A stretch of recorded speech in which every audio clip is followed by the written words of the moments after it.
considered perfectly all right, in fact, a religious duty to blow up the mosques, to destroy the religious schools of other Muslims, of the Muslims of another school, not unlike the pattern of Belfast. It's not enough to have faith, you must have the right version of your own faith, or risk death, mutilation, and humiliation, and the destruction, the immiseration, the torture of Iraqi society is something that all of us can read about every day.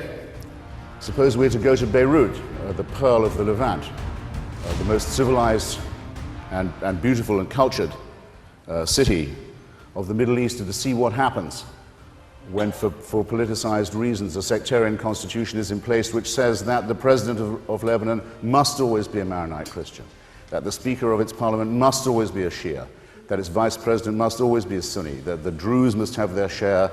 Who is going to argue that the matter of faith, that the religious allegiance, that the preachings of religion have not in all these cases gravely exacerbated, gravely deepened, gravely poisoned and prolonged all of these things that have made our tenuous civilization extremely difficult to defend, uphold, maintain, let alone to advance? I don't believe this case could be made. That's for a simple reason, because religion is not provided to us by revelation.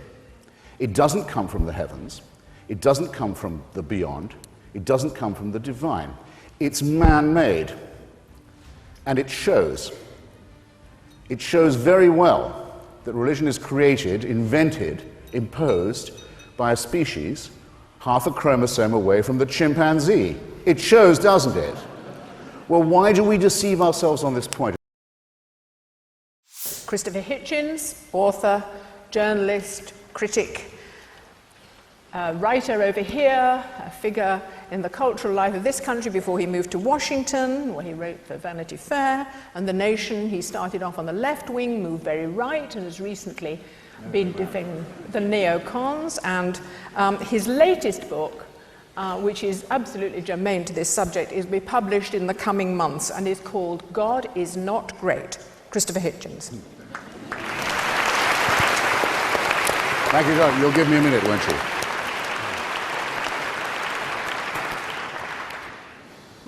Thank you very much, Joan, for that slightly misleading introduction to someone who may no longer be a socialist, but still vibrates to Marxism.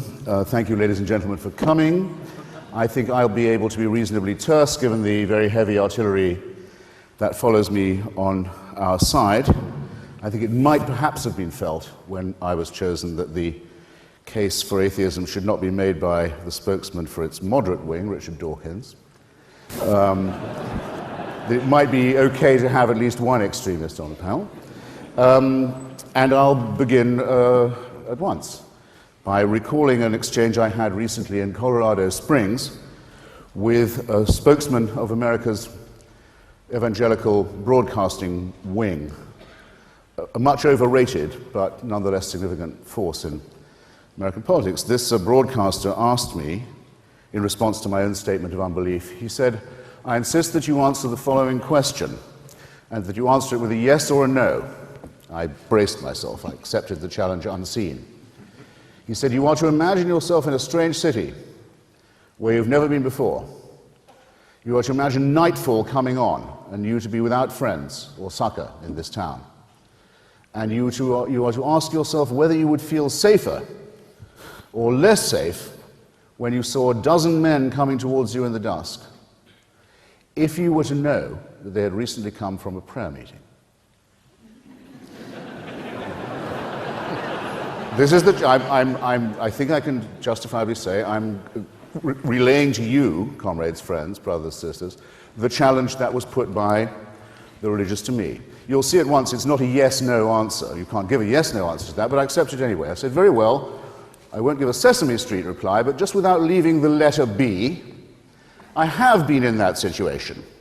In Bombay, in Belfast, in Beirut, in Belgrade, in Baghdad, and many other places too. And I won't tell you about all of them, but let me just, as it were, fill in some of those latent blanks.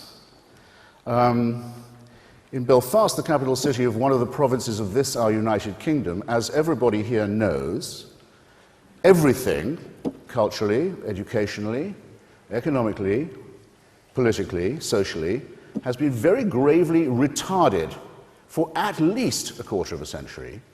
At least half a century and maybe more since partition, and before that, because partition is both the outcome and the cause of sectarian warfare in this town, by the simple fact that there are people there who are willing to kill not just one another, but one another's children on the basis of what kind of Christian they are. Horrible things are done, not just in pubs and clubs, but on the streets, on housing estates, on university campuses in that city still, despite the relatively good news we've had today, where the situation remains dominated by barbaric sectarian party leaders, on this and no other basis. Both churches demand that their children are sent to separate schools. They each agree with the other that above all things, their own children must be protected from the faith of another faith. Hitchens is pointing out something we keep seeing across history. Whenever faith controls politics, the result is division and bloodshed. Take Iraq after Saddam fell. What the country needed was peace and time to rebuild. Instead, Sunni and Shia militias turned on each other, bombing mosques and schools. Studies estimate that between 2003 and 2011, more than 100,000 civilians were killed, most of them in sectarian attacks. Religion wasn't a shield, it was the excuse for murder. Lebanon is another example. Its constitution literally forces political power to be divided by religion. The president must be a Maronite Christian, the Speaker of Parliament a Shia, the Prime Minister a Sunni. That might sound balanced, but it locked people into sectarian identity and fueled a civil war that killed over 100,000 people. Even today, that religious system leaves the country stuck in corruption and collapse. And Bosnia in the 1990s showed the same story. Orthodox Serbs, Catholic Croats, and Muslim Bosniaks slaughtered each other in the name of faith. The Srebrenica massacre alone saw 8,000 Muslim men and boys executed while priests and imams blessed soldiers on both sides. The Bible itself doesn't help. In 2 Corinthians 6:14, Paul says, "Do not be yoked with unbelievers." That kind of thinking, separating people by belief, is exactly what fuels sectarianism. Even today, Hindu nationalists in India persecute Muslims and Christians, while Christian nationalists in America use their faith to justify violence, like what we saw during the Capitol riots in 2021. The pattern is always the same. When religion defines identity, humanity comes second. I don't think I need to elaborate very much more on how horrendous the consequences of that have been and how they are enshrined, by the way, in our own constitution, which mandates that our own head of the church is also the head of the state and of the armed forces, with all the ludicrous Windsor consequences that you get if you found a national church on the family values of Henry VIII. These conditions, which are farcical in England, Wales, and Scotland, are tragic and ugly, only a few minutes flying time from where we sit. If I pass on from Belfast to, say, Baghdad, where I've recently been, and without reopening any of the arguments about the rightness or otherwise of the coalition intervention in Mesopotamia, I think it can be granted by any fair-minded person that what was most needed in Iraq after 30 years of fascism and war was a period of reflection, a short interlude of calm during which Iraqis could look about themselves and decide perhaps whom they'd like to vote, perhaps what kind of country they'd like to live in, what kind of federal system they might wish to evolve, and to do so unmolested by violence or terror. The parties of God have vetoed every hope of that process. The parties of God now have the Iraqi people in their jaws, and they're saying to them, it's not enough just to kill foreigners or to rail against Jews or Christians or secularists. That's nothing like enough. It's only in Iraq, not only, mainly, chiefly in Iraq, that it's considered perfectly all right, in fact, a religious duty to blow up the mosques, to destroy the religious schools of other Muslims, of the Muslims of another school, not unlike the pattern of Belfast. It's not enough to have faith, you must have the right version of your own faith, or risk death mutilation and humiliation, and the destruction, the immiseration, the torture of Iraqi society is something that all of us can read about every day. Suppose we're to go to Beirut, the pearl of the Levant, the most civilized and beautiful and cultured city of the Middle East, and to see what happens when, for politicized reasons, a sectarian constitution is in place which says that the president of Lebanon must always be a Maronite Christian, that the speaker of its parliament must always be a Shia, that its vice president must always be a Sunni, that the Druze must have their share, and so on, leaving out at the very bottom, I'm afraid, such forces as Kurds and Armenians, but making everyone defined in their citizenship by their faith.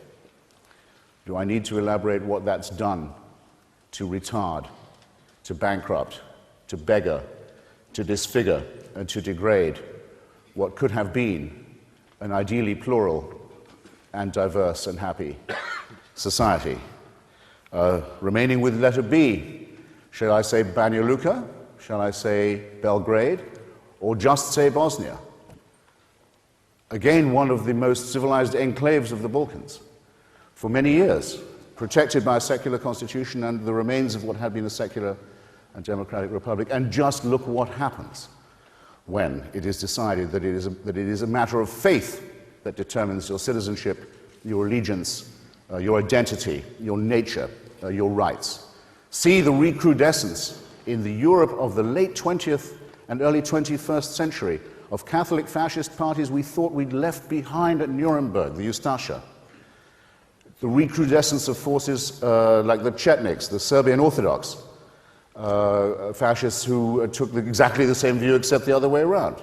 See the craven way in which our spineless media, which always defers to people of faith, say that it was Serbs who shelled Sarajevo or Croats who shelled Mostar, when what they should have been saying was, today the Christian Orthodox militia bombarded an open city around the clock, or yesterday the Catholic forces shelled Mostar from dawn till dusk. They didn't do it because it's a matter of taste. We're supposed to respect people of faith, and we're supposed to respect them while they do that and do that and make this sort of excuse.